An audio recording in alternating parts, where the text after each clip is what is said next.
Hello and welcome to Filibusters Fine Print, where AMGA's public policy team gives you the insider view on healthcare regulations and legislation. Thanks so much for joining us for the latest from Washington, D.C. Welcome to Filibusters Fine Print, AMGA's public policy podcast. This is actually podcast number 2. We're in Las Vegas at AMGA's annual conference. It is a great day to be here. Elvis is in the building. That was yesterday. Elvis was in the building. He didn't come in that much. He was outside of the room. He was too skinny too. I want to see an Elvis that's young Elvis. A young Elvis. I want to see the you know what I'm talking about. The problematic Elvis. Yeah, I want a problematic Elvis. It's I feel like I'm sure like there's somebody that does that, right? Absolutely. I think what we've learned is there's something for everyone here in Vegas, including Elvis from whatever decade your preference is. Yeah, it's true. Young Elvis. Oh look, there's Danielle. Hi Danielle. Oh, how you doing? Danielle DeBoard, the best survey person in the whole wide world. Okay, well, so we were told to introduce ourselves, so I'm cognizant. Chet Speed, your host, and I'm here with Alicia Sawyer, Government Relations Assistant. Hi, everybody. Daryl Drevna, Senior Director of Regulatory Affairs. Jamie Miller, Ambassador of Goodwill. I'm Lauren Lightning, Director of Government Relations. All right, fantastic. Well, again, great to be here. Great to be with the members. It's been a great week so far. Okay, so we have actually a fairly meaty things to talk about. I think so. This podcast. Yeah, we do. We've been talking to members all week, and we noted to the members that there are some headwinds that we're looking at. One is Medicare spending, which is, some would say, is getting to an unsustainable level. There's $1 trillion in Medicaid cuts.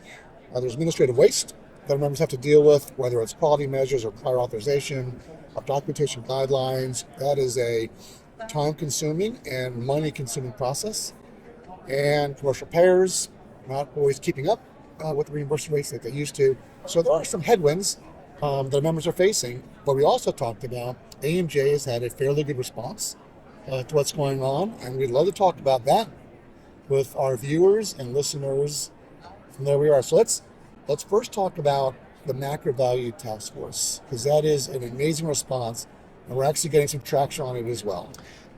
Yeah, no, this was, a 2-year process, and I think it really speaks to how important our member engagement can be and the results that come out of that, because we sat down and systematically talked through all the pain points that our members were facing, both at a 30,000-foot level all the way down to like this particular quality measure is giving me fits. And we came up with some actual tangible solutions that we were able to package up and take over to the folks on the Hill. And it really came out of the fact that I was able to work with the members, the team was able to work with the members here and develop these solutions over a 2-year period. And now we're translating those into actual concrete recommendations for folks on the Hill. And we talked about the 6 pillars of our task force. So everything from patient engagement, end-of-life care, regulatory and legislative burdens, how to engage with small and rural practices, and then how do we improve or reform Medicare Part B so it's sustainable for patients, providers, and taxpayers. Sustainable is the big word. Yeah. Love the 6 pillars. Love the work that the task force did. So Lauren, it's one thing to have a white paper. Right. A white paper without boots on the ground.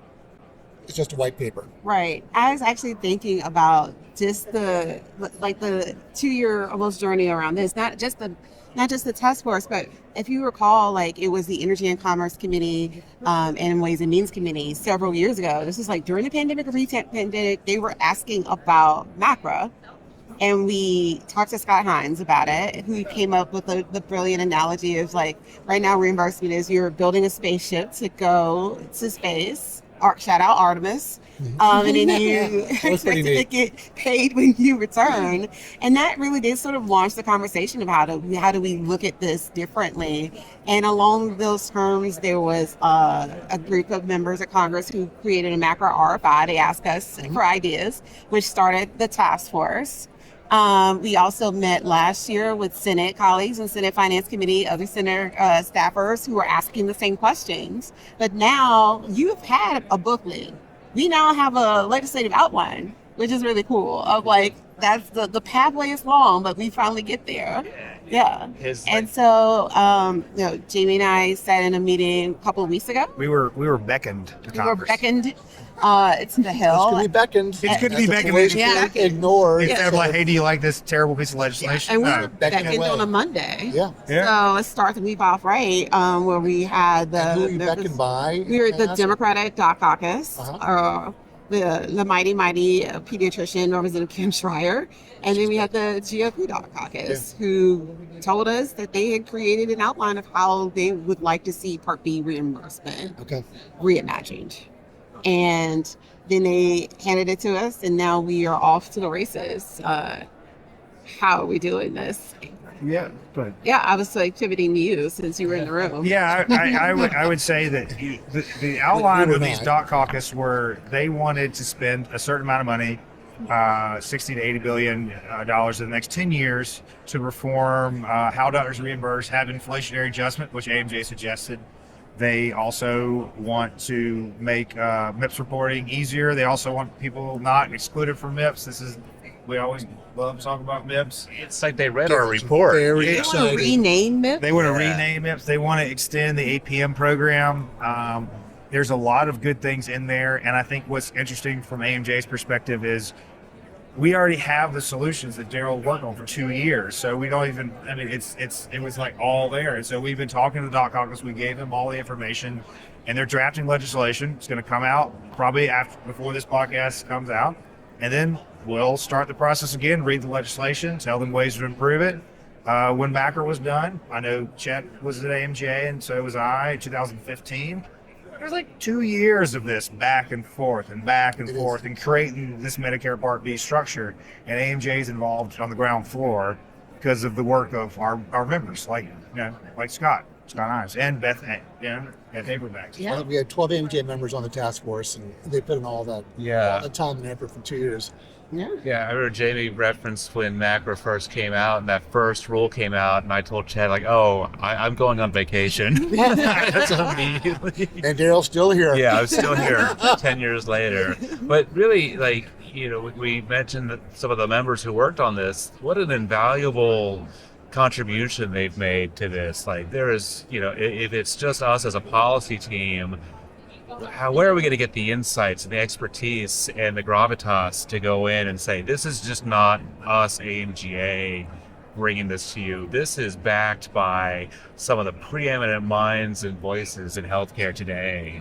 So it's that gets you, I would think, Lauren and Jay would agree, that gets us through the door in a lot of ways. Hearing just how much these members of the Doc Caucus support value, and they want value-based care, which had kind of gone away for a little bit, but like now you're hearing again because we've been around, we've been here, and so I'm glad that they've arrived and excited to engage with them.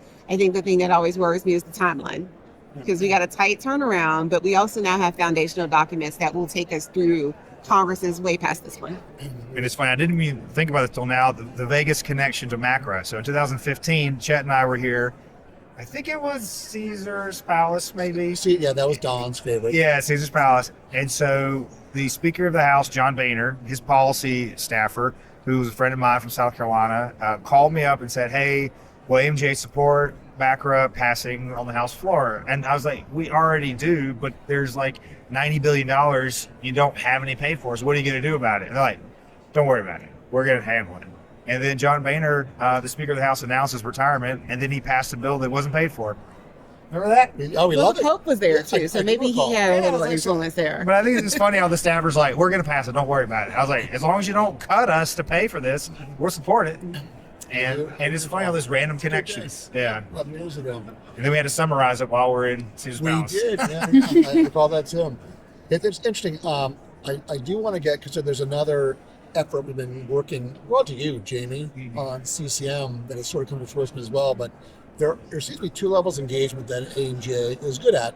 One is engaging our members for expert feedback. The second one is, and we're going to focus on this, frankly, the next 18 months, is engaging them to engage with the members of Congress. But before we get to that, For a little bit, but like now you're hearing again because we've been around, we've been here, and so I'm glad that they've arrived and excited to engage with them. I think the thing that always worries me is the timeline, because we got a tight turnaround, but we also now have foundational documents that will take us through Congress's way past this one. And it's funny, I didn't even think about it till now, the Vegas connection to MACRA. So in 2015, Chet and I were here.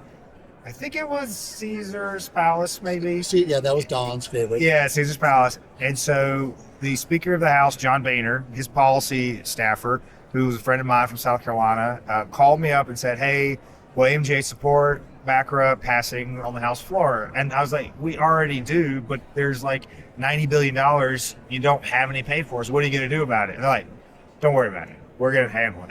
And then John Boehner, the Speaker of the House, announced his retirement, and then he passed a bill that wasn't paid for.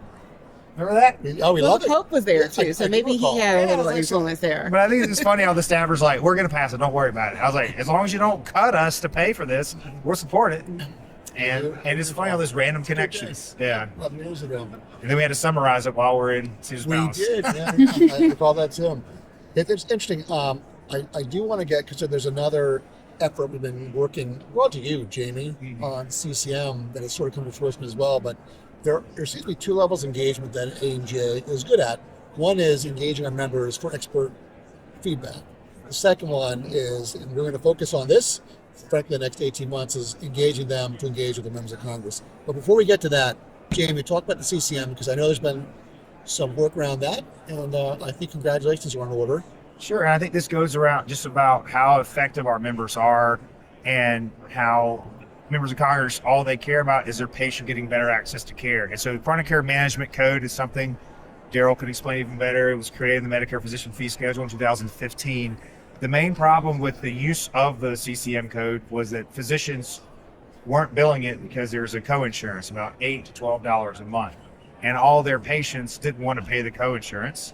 And you couldn't just, as a dummy, as a non-lawyer, I was like, hey, why don't we just bill it and not collect the coinsurance? The Chet's like, have you heard of inducement? I'm like, no, I had to look it up. So thank you for your law school experience, Chet. But it's been one of these initiatives. There's a great member of Congress from the Seattle area named Susan Del Bene, who's former Microsoft exec, very, very sharp, and has been a champion of our bill for years.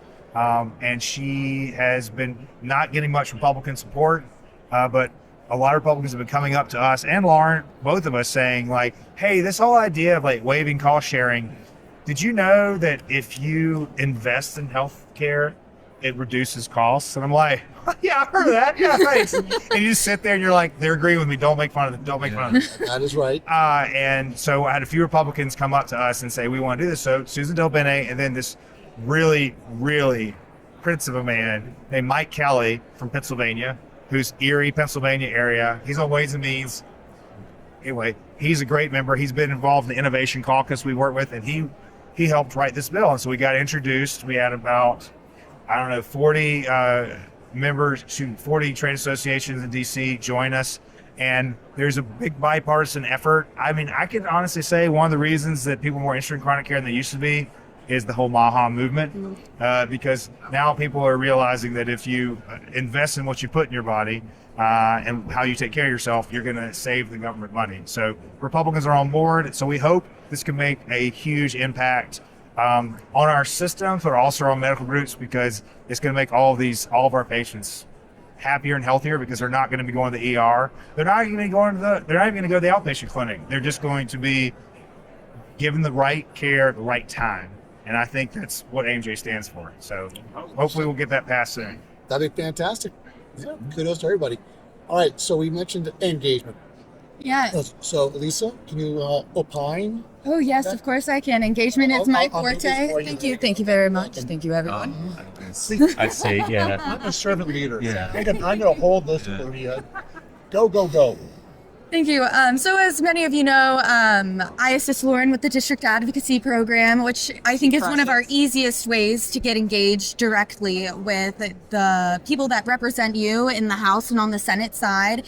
And something that we have been expanding on with the DAP program is meeting in your district, on your home turf, whether that is a facility tour, meeting with district staff at the office, and building those relationships at home, as well as meeting with staff virtually or with your member of Congress virtually on Zoom, which is the easiest way to get involved in these issues, aside from Capitol Hill Day, where you come to us and we plan everything for you. Yep. There is not a thing you have to do except show up. We coach you, we tell you what issues, and based off of the issues you tell us, of course, and we give you the talking points for it. It is really just such a wonderful experience for everyone involved. And almost every group has someone to escort them around Capitol Hill, which Yeah. is one of the hardest things about Capitol Hill Day is not knowing where you're going. Yeah, So someone comes with you, and they show you exactly where to go, We're to and have it's on the lunch, site. we're to Yeah, go to you the go have bathroom, lunch. everything. And we promise you it's going to be a nice, non-humid, 75-degree day on June 10 Oh, no. this year. Is that right? That's Yeah. right. No rain, Awesome. no rain. No rain. It's going to be good. Yeah. Good. I would be remiss to mention the dates, June. June 10th, June it's a 10th. Wednesday. And we have a lot of people already engaged. We want more people to show up, and we're going to make it as easy as possible. We're going to have Yes. a webinar. Yes, we have a webinar where we go through, we tell you what not to do, we tell you what exactly you should do to have a successful meeting, how to respond if you're feeling like the meeting isn't going well, or you feel like someone's defensive. So we give you everything to make the meeting and this experience as unintimidating as possible. And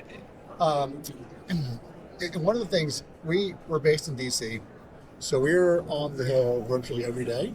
Oh, yeah. So as you meet with your members of Congress, whether it's your DAP program, whether it's Capitol Hill Day, we can actually help you pick the right message for the right member of Congress and their staff. We will make sure that what you're saying is going to resonate with them, and we'll tell you sometimes you probably shouldn't have raised this issue, and let's do that for another time. Yeah, pointing at people and saying you should do this. Usually we don't encourage that at all. And I say that because so many staffers, just as our members are equally nervous of going to the Hill and talk about staffers are nervous about being yelled at and wanting something different in their conversation, which is a lot of solution offering. Yes. And that's one of the things that really distinguishes us as an organization. Our members are amazing. They're already doing the work. They're in the future. And we are just trying to help Congress catch up with that, which is exciting. And I think one of the best pieces of advice my father has ever given me is you can learn a lot by listening. You go into these meetings, ask questions. I think a good example, I was meeting with the agriculture district. All they cared about was soybeans. And I had said something about, healthcare, and they're like, why should I care about what you have to say? And it's like, okay, do you have farmers in your district? I'm like, yeah. And I was like, do you know the leading cause of death of farmers? It's suicide. So maybe we should do behavioral health integration and talk about mental health in your district. And they're like, okay, so all of a sudden they're on board. You can do the same thing with asking what they think about prescription drugs or whatever, and find a way to get that staffer interested in what you have to say. Because like as Lauren said, they get yelled at all the time by everyone. And It is true. I think going to DC is a great opportunity to ask for something, but as I know Chet's mentioned this many times, is establishing that connection. Yeah. Just making the connection. So when you need something, you call. I think as like the non-lobbyists here, I've seen AMGA members who were incredibly nervous the first time they've gone through this exercise, either with DAB or actually attending Capitol Hill Day.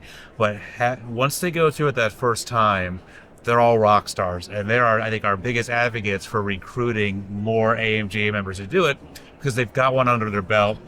That's right. They realize They're this the rock doesn't stars. have to be. Dan Duncanson. Our best advocate. Yeah. That wasn't Dan Duncanson. He said no. Yeah. He listens to this podcast, so we want Dan Duncanson. Yeah, they realize it doesn't have to be. You keep hearing that word intimidating. I heard that a lot that first Yeah. time. They didn't know what to do, and I asked a member, like, what is so intimidating about this? What is it specifically that's giving you pause? And she said, most of us are physicians, and we're trained to act a certain way, and going into a situation we don't understand is incredibly jarring and so different from their day to day. Before, it's like I'm reviewing charts. I didn't understand what's going to happen in this particular visit. And here, it's like I'm taking a test and I don't even know what the questions are yet. So And I was able to explain to this doctor, I was like, oh, okay, but you should know that you're going to understand these issues way more than the staffer you're talking to, probably. Yeah. And Hill staffers thirst for knowledge. Yeah. They really want to do their job well, and you can be that knowledge spout for them. And members of Congress really want to be liked. That's Oh, true. yeah, they Oh, want yeah, that's affirmation true. from us. Yeah. That is very They true. want to be liked. Indeed. And one thing we should stress, as far as engagement is concerned, we do believe the best way for us to deal with the headwinds we mentioned earlier is to engage members of Congress, and we can help you with that. And we did some digging. We can't go back to the Hill again. Yes. We did talk to ex-staffers in D.C. We talked to staffers currently on the Hill. And we said, can we come back and talk? And the answer was yes. It's spring, the flowers are blooming, animals are twittipating, and Congress is ready to engage again. They really are. Yeah. So the time to engage is now, and we're here to help you do it, and we're looking forward to it. We have solutions, the MACRA Task Force. We have the Medicaid Cuts Task Force, which also has solutions around that. So let's all re-engage, and we're looking forward to it. And any final comments? It's always a pleasure to talk to you, and it's always a pleasure to hear your story, so we're looking forward to that. Yeah. We're with you every step of the way when it comes to engagement and advocacy. Yeah, there we are. All right. I think that's great. Well, this is us signing off from Las Vegas, and hope you all have a very good day. Thanks for joining us for Filibusters in Fine Print. This podcast was brought to you by AMGA. For more information about AMGA's advocacy efforts, visit amga.org/advocacy.